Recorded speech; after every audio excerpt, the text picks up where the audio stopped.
Hey, I'm Jeff Hirsch. I'm here with my friend John Bollinger.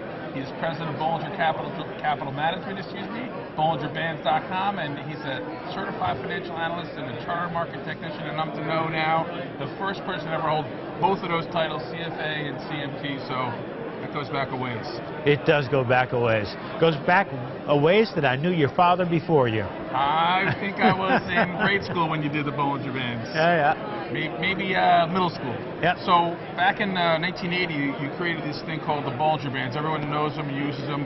First of all, what was the impetus for you to create them? Why did you do something different than was already out there? So it's pretty straightforward. You know, at the time we were using fixed width trading bands. It's just a moving average shifted up and down by some percentage. And the problem was that over time you'd have to adjust those bands for the changing dynamics of the market. And so when you did, you know, you'd reset them, and if you were bullish, you'd set them so they painted a bullish picture. Inject your bias in there a little bit. It's exactly right. Your emotions were always leaking into the process. So I was trying to figure out a way to get the market to set the width of the bands for me, rather than to have to do it myself. So how did you do? What did you do different to make it the market? Well, I was an option trader at the time, and so, you know, option traders, if you're going to be successful as an option trader, you have to have a handle on volatility. So I was studying volatility, and I looked one day and I said, you know, we could probably use volatility to set the width of these bands.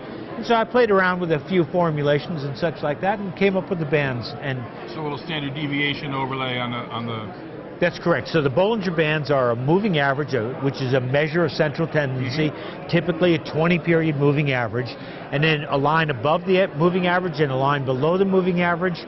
And those lines are set at 2 standard deviations above and 2 standard deviations below.